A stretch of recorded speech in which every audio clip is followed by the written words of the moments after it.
Hello and welcome back to My Big Fat Mess. I'm Anthony Ferraro and today we're cooking baked ricotta.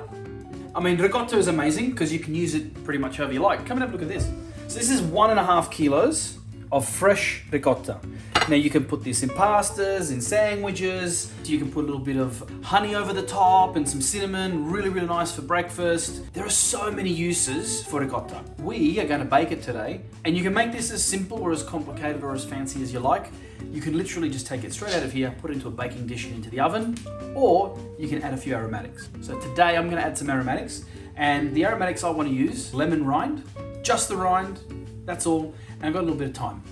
Now notice I've only got 1 lemon and just a little bit of thyme. We don't want to overpower it because when you cook it like this is a dish that you can use to complement other things. You can put it in salads, you can turn it into bruschetta, you can eat it just by itself, you can put it on toast. There's so many ways you can use it.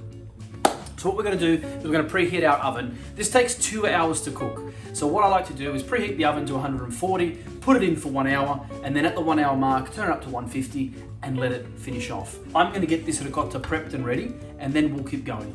So let's get the ricotta ready. First thing to do, find a dish that you're going to bake it in. Perfect. We're still going to pop something in the bottom of there, a bit of baking paper.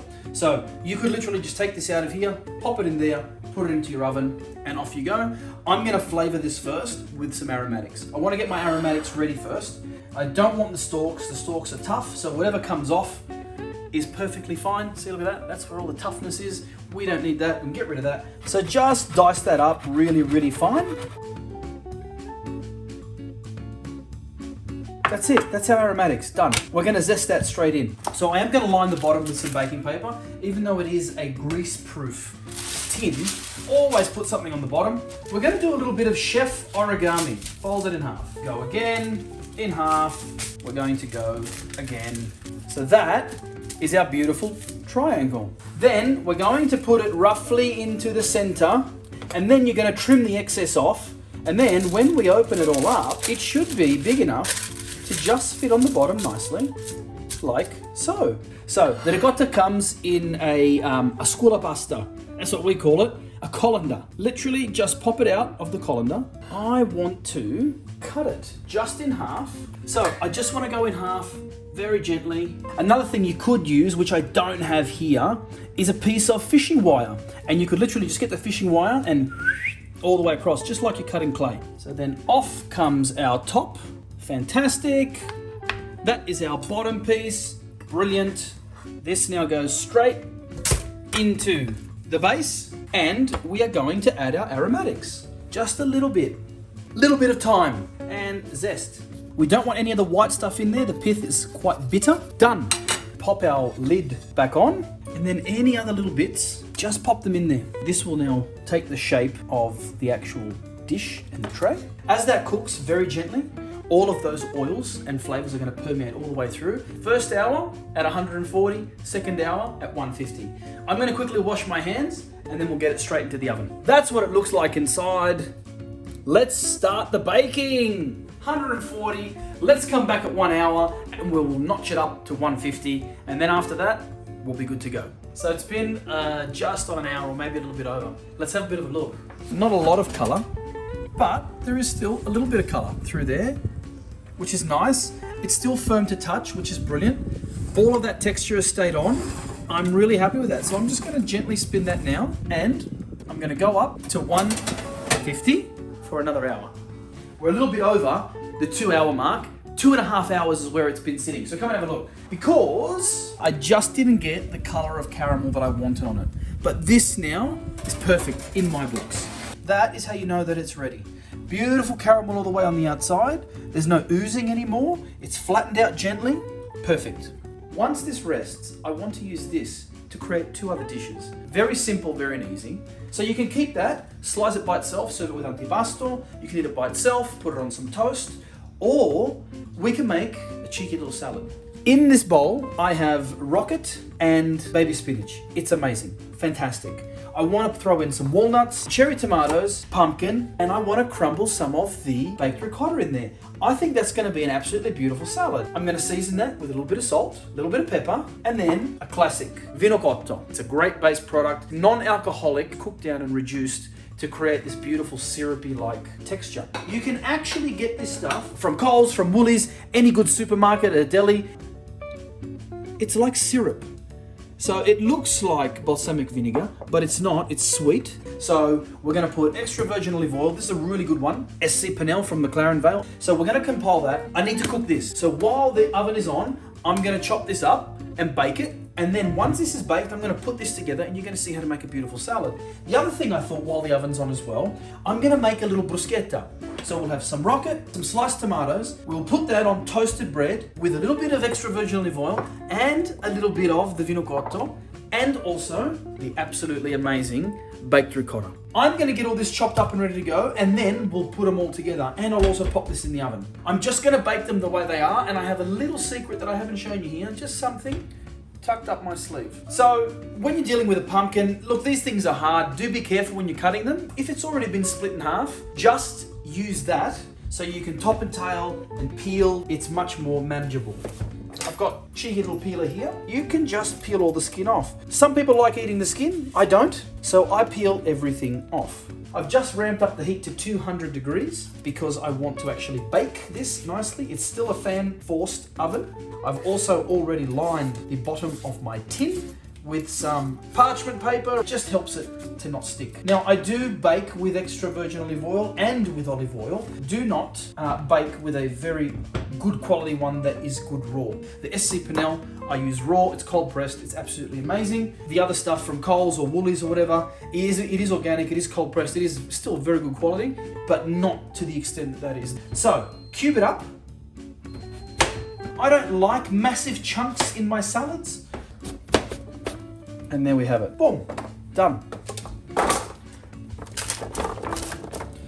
Now with these, we're gonna give it a nice drink, and we're going to season a little bit of cracked pepper as well. Look, you could probably put a little bit of cinnamon on there just for that little bit of sweetness. But honestly, because we're using the vino cotto, I don't think it requires any more sweetness other than what's in there. This is now ready to go in the oven. 15, 20 minutes tops, she'll be perfect. So in that goes. While that's going, let's get the things ready for our bruschetta. Pane, bread, crusty bread. It's absolutely fantastic. I'm actually going to follow these nice lines that are in the bread now, because with the bruschetta, I do want it to be of a decent size. I don't want it to be quite flat. I would like something just a little bit longer.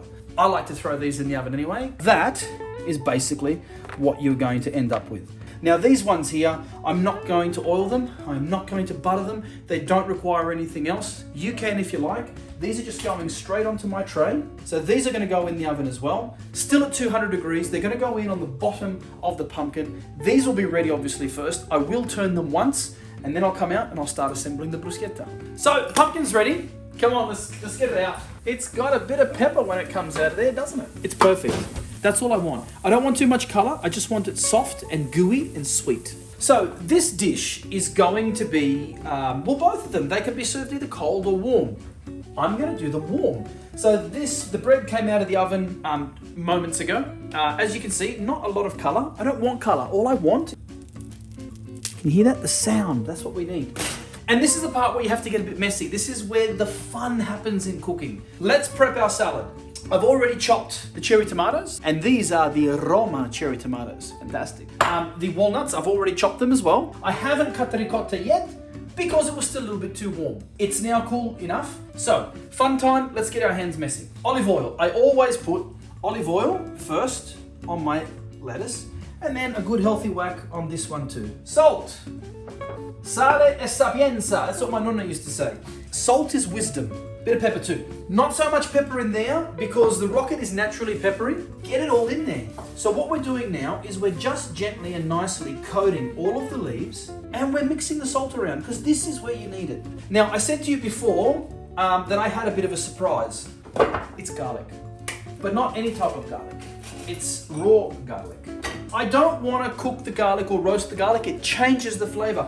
I want the high levels of acidity and that punch that's in the raw garlic. I don't want it to be mellowed out. Now, you know how I peel garlic. I put it down, I give it a whack, but this time not as hard, just a gentle tap, because I don't want to crush the garlic completely. I still want the garlic as whole as possible. We are going to rub the raw garlic on top of the bread, and the bread is hard enough to be able to absorb it all. Look at that. It just rubs it right away. So this is going to set the base. Okay, there's stuff ready there for the bruschetta. I think this is just a really nice simple dish. Everybody confuses bruschetta. They think it's got to have tomatoes and garlic and this and that on there. Bruschetta is literally Italian tapas. Just think of it that way. Tapas on bread, crusty bread. You can put whatever flavors work on there. It's bruschetta. Tomato next. 3 slices. Little bit of salt on the tomato because the salt helps bring out the sweetness and the acidity in the tomato. I did say I want a little bit of vino cotto, blum, blum, blum, blum, blum. Not too much to overpower. And I put it on the tomato because it accentuates the sweetness again. Again, we can put a nice little drizzle of olive oil on there. The beautiful baked ricotta. Now, let's just cut into this. Ah, beautiful. Look at that. It's still warm. There is still a little bit of steam coming off that. And it's sealed up really nicely. Here. And what's the last thing we need on this? Crack. Crack. So that is a beautiful bruschetta. This is what it's all about. All right, so that's one dish done. The next one is the salad. And we'll just cube these ones up. I mean, look at the texture and the consistency of how it holds together. It's absolutely fantastic. Okay, that's done. Cherry tomatoes, inside. Some walnuts, inside. Pumpkin, beautiful sweet pumpkin. And this is what's going to set off the dish. Just give it a little mix, bring it up again, get all those colors through, and then we have the baked ricotta that we've made. Now, again, let's just lift them up and drop it down. This way, we are gently tossing it all through, and we can start to see some of the red coming through. All the colors are there. Vino cotto, poco, poco, poco. Doesn't need a lot. Perfect. It's about balancing the sweetness and the acidity, and then just a little bit more olive oil. If you've got some leftover bread still, if you're making the same 2 dishes on the same day, you can crumble some bread inside. I do like just putting a couple of bits of bread just there like this, and that way you can kind of scoop it up, put it on there and eat. Baked ricotta, spinach, rocket, pumpkin, cherry tomatoes, vino cotto, extra virgin olive oil. Really simple stuff. Una bella bruschetta. Look at that. Baked ricotta, tomatoes, the peppery rocket on the bottom, the garlic that was fresh. Tremendous. We are going to have a fantastic meal. I hope that you enjoy cooking it as much as I'm going to enjoy eating it. You guys have a great night. We're going to eat now. Buon appetito.